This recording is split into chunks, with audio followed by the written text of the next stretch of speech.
The Pelicans beat the Los Angeles Lakers 114-111. LeBron misses the final shot. Oh, that's too bad.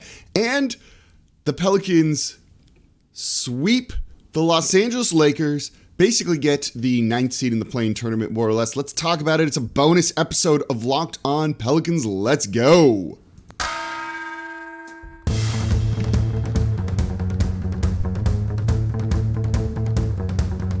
You are Locked On Pelicans, your daily New Orleans Pelicans podcast, part of the Locked On Podcast Network, your team every day. Welcome to another edition of Locked On Pelicans, the daily podcast covering your favorite team, the New Orleans Pelicans and NBA, part of the Locked On Podcast Network, your team every day, available wherever you get your podcasts and available on YouTube. I'm your host, Pelicans Insider, credential member of the media, Jake Madison, at NOLA Jake on Twitter. Here with y'all on this Saturday, a bonus episode. That one was so big, we got to talk about it right now. The Pelicans beating the Los Angeles Lakers on the road. Arguably the biggest game of the season. They all kind of feel like the biggest game of the season right now, but that one certainly was. It allowed the Pelicans to go up another game on the Lakers. It knocks their magic number for the play-in tournament, not just the 9th seed, but just the play-in tournament, down from 4 to 2. Basically meaning they just need to win 2 more games. That's it. And with some of the schedule, that is very possible. That's if the rest of the teams win out, even, so they can get some help from their the Spurs, the Lakers, too. It was a big win. There's no other way to really say it. Everyone kind of came up big in moments, more or less. So we're going to talk about that in today's show. It's going to be a little bit shorter here. So let's just kind of dive right into the 114-111 game. This was tough. This was a tight game. The Lakers certainly came to play to the best of their ability, right? They knew this was a playoff game. They knew how important this game was for them, that if they lose this, they might be out of the play-in tournament. And that has massive implications for the Pelicans, right? That means their pick's definitely going to land, most likely, at least, in the top 10 and come to New Orleans. Now, the players don't care about the pick. LeBron James doesn't care about the pick. Russell Westbrook, Anthony Davis don't care about the pick. But that organization, if they want to try and improve and retool even slightly this offseason going into next year to get back to where they think they should be, that pick is massively important. So the fact that they lose helps New Orleans in the playoff standings, helps them get a draft pick. It's like a double blow to the Lakers, where New Orleans still has more picks coming from them. That's a really big deal. And pick swaps. And all of a sudden now, those really start to come in play in a way that maybe we weren't looking at before. So in a tight game, this was really turned by one guy. You had Brandon Ingram play well, 29 points on the night. CJ McCollum, 32 points on the night, and we'll get to them in a minute. But really late in the fourth quarter, it was Jonas Valanciunas who was the focal point and the key player. He had 9 points in the fourth. They were getting him the ball down low, and he was going to work. He was also in good position to get rebounds. That inside-out game where the Lakers had no answer for him. He was getting guys like Anthony Davis in foul trouble as well, and limiting some of the things that they were all capable of doing. I loved what we saw from him there. That was just a tremendous performance. They had Anthony Davis at the 5, matched up against Valanciunas in the fourth. Valanciunas, again, 9 points, right, on 3 of 3 shooting, including a big made 3 because he has the ability to pop out like he did. 3 rebounds, 1 assist, 1 steal, 1 block, 2 of 2 from the line. His counterpart, Anthony Davis, 1 of 5. 3 rebounds, 2 assists, went 2 of 4 from the line, 4 total points. 1 of 5. You want to know where the difference in that game was? It was Anthony Davis not stepping up clutch in the fourth quarter. And LeBron James struggled late in the fourth here. 1 of 4 in the fourth quarter. You saw Herb Jones playing strong defense against him. Najee Marshall to start the fourth playing strong defense against him. Trey Murphy even having some moments out there, mainly against Russell Westbrook at times too. Strong defense. Really good performance in the fourth quarter from this team, trying to gut out a very, very tough win. And again, LeBron was feeling it all night. He was playing well. He finished with 38, though he airballed that final 3-point shot. But hopefully we don't lose power here. He wanted to win. He was playing to win. This wasn't the stat padding LeBron that we had normally seen. He was dead set on trying to will this team to victory. Other people didn't step up around him, and he just went into a really tough Pelicans team that was fully healthy for the most part, minus Zion, right? Brandon Ingram, killer in this one, 29 points. Same for CJ McCollum. And then other guys stepping up. So let's get into that coming up here next in today's episode of Locked On Pelicans, talking about Brandon Ingram and CJ McCollum. Before we do that, though, today's episode, the bonus episode of Locked On Pelicans, brought to you by BetOnline.net. BetOnline is your number one source for all your betting needs and sports info. So find all the latest sports developments, including this week's Masters Championship odds, podcasts, and reviews for all the different leagues this season over at BetOnline.net. BetOnline is your continued source for all your sports wagering information, including live betting, esports, and scores. So head to the website today or use your mobile device to learn more about the trends in the action over at betonline.net. BetOnline, where the game starts. And thank you for making Locked On Pelicans your first listen every day. We're free and available 5 days a week. Biggest win of the season. We're here on a Saturday. It's storming. You can probably hear it. I got things I actually need to go and do, and I'm recording this show. One, because I'm pumped, and I know you want to listen to it. So it's a fun day to be a Pelicans fan. So make sure you subscribe wherever you get your podcasts and on YouTube. Tell a friend about the show. Leave a 5-star review with a comment. All of that helps keep this free in 5 days a week for y'all. And anyone else recording on a Saturday? Anyone else doing Saturday work? Right here, we got it over at Locked On Pelicans. And hopefully we get to keep having some fun on the show a little bit longer. So I just went over how I thought Valanciunas was really the key offensively and defensively in the fourth quarter for New Orleans. He kind of finally had that takeover game we really been hoping that he would. And then you have the two stars on the team, Brandon Ingram and CJ McCollum, who work so perfectly in unison. This is where anyone who says Brandon Ingram doesn't fit with Zion, Brandon Ingram doesn't fit with this player, Brandon Ingram doesn't fit with this other player. Dude fits with everybody, right? You saw it. 29 points on 10 of 17 shooting. He didn't make a three. 7 assists. CJ McCollum, 32 points on 23 shots. 4 of 8 from 3. 7 rebounds. 4 assists. These guys were killers all night long. And they did it in kind of the ways that you would expect, right? Go look at the shot chart. Murder by mid-range. Death by mid-range here.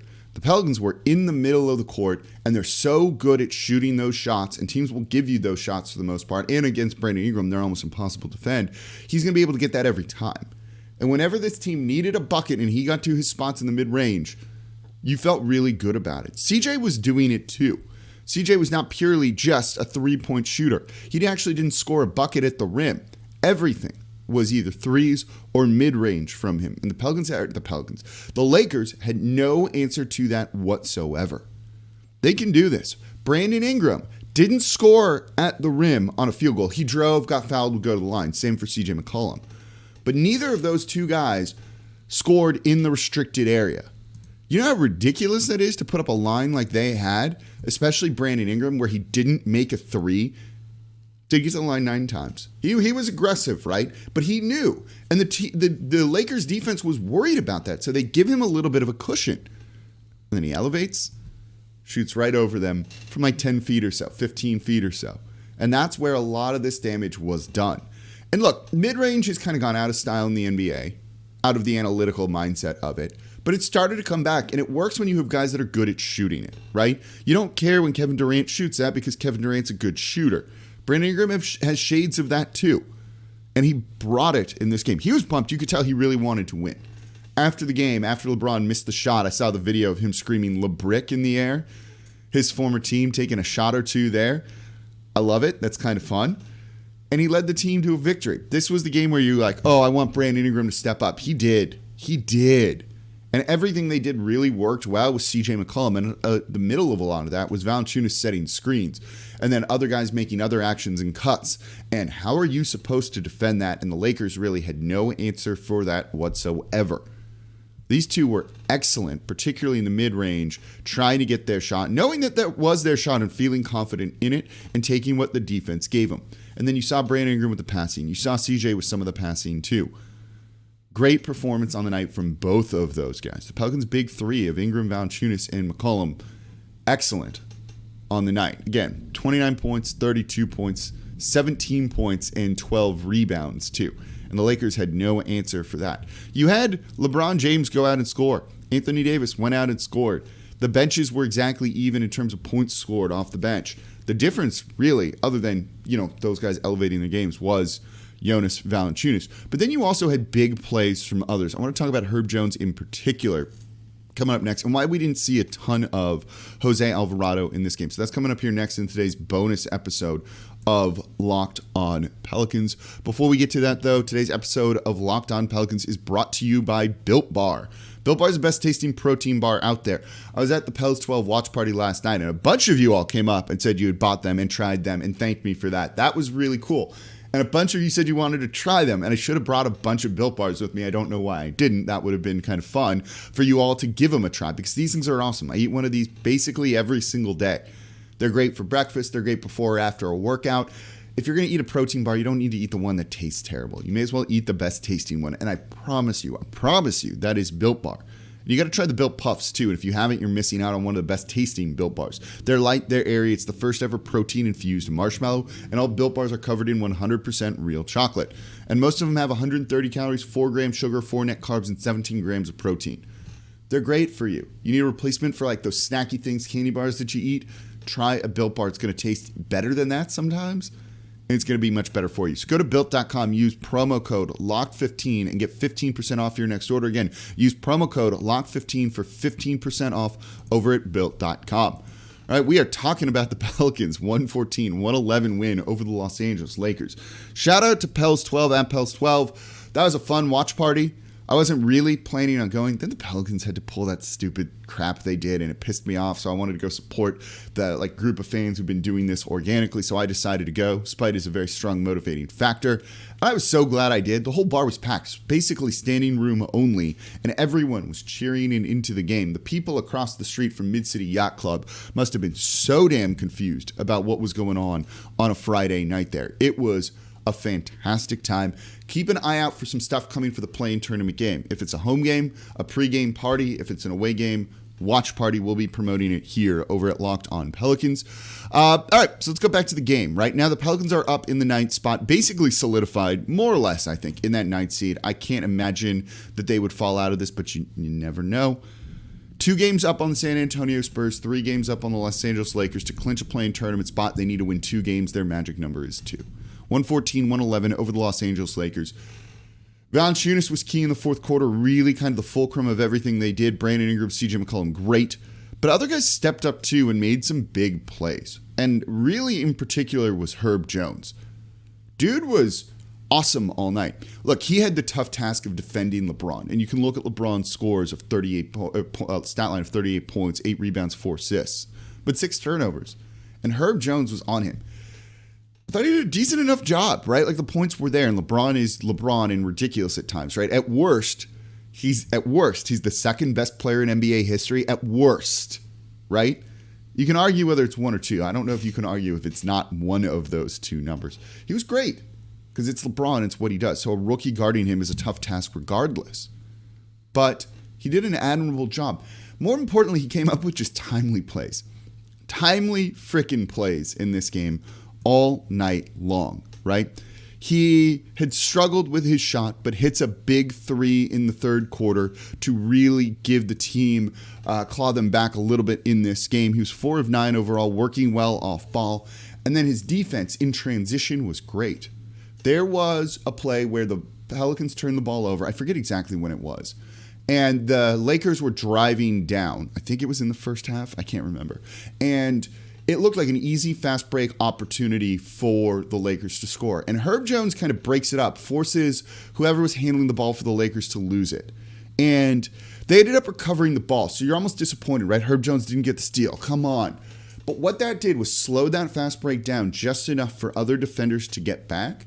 And the Lakers ended up missing their shot after kind of getting the ball back and regrouping and playing in the half court. So what Herb Jones did was take away the high percentage, high efficiency look and transition, force them into the half court, which then resulted in a miss.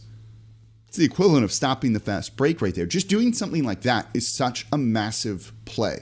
He took a charge in this game as well. He was tremendous. And in limited minutes, Jose Alvarado did a really good job throwing him on Westbrook and trying to force Westbrook to miss. Westbrook started to get a little bit hot at one point, and I really got kind of nervous there. And you don't particularly like to see that. He hit 2 threes. Over Devontae Graham, who struggled and has struggled. it's not great. But then you put in Jose Alvarado, who didn't play a ton of minutes in this game, right? Very, very limited, I thought, but did a good enough job. And was needed in there just to try and settle things down, but also to shoot and to score because he can shoot, right? And I thought he played well in this one, in those very limited minutes. You could very clearly see that Willie Green was worried about the length of the Lakers and the height of the Lakers and didn't want to go undersized at that position. And in the fourth quarter, you saw Trey Murphy come in for Jose Alvarado, which proved to be the right decision. But in 8 minutes of action, making that one mid-range jumper with 3 assists to keep the offense going when Devontae Graham was not having really any sort of impact, that speaks a lot to him. And then Trey Murphy off the bench doesn't score in this game. Plus 11 in those minutes. He came in and provided some rebounding, some size, and exactly what they needed, again, in very limited minutes. He's starting to step up. He hasn't had a full, complete game just yet, but he's started to play significantly better. And when he defended Russell Westbrook, Russ didn't score. They didn't take very many shots when Trey Murphy was on him, but he didn't score. So all these guys stepped up. You had your main players carry you. Ingram, McCollum, Valanciunas. You had the bench do exactly what they needed to do. Your role players to do exactly what they needed to do. And you got the win. And now you're in pole position for the 9th seed in a home play-in tournament game. The pre-sale for it goes on Monday to season ticket holders. That is awesome. You buried the Lakers on Friday night. Pels 12 was out there. That was a lot of fun. I had a great time. That was a great group. It was great to meet everyone that was there. You've got to try and come out to the next one. Again, keep an eye out on the play-in tournament game, the hopefully home game, right? There's going to be some stuff planned for that, so that's going to be a lot of fun. So we'll have more on that right here at Locked On Pelicans on Twitter and all that. All right, there you go. How excited are you about this win? I had to get a quick show out. Really wanted to talk about this one. It's a Saturday. It's rainy, but it's supposed to be nice later. Go enjoy your Saturday because the Lakers lost. As always, I'm your host, Jake Madison, at NOLA Jake on Twitter, and I'll be back with you all Monday after the Clippers game now.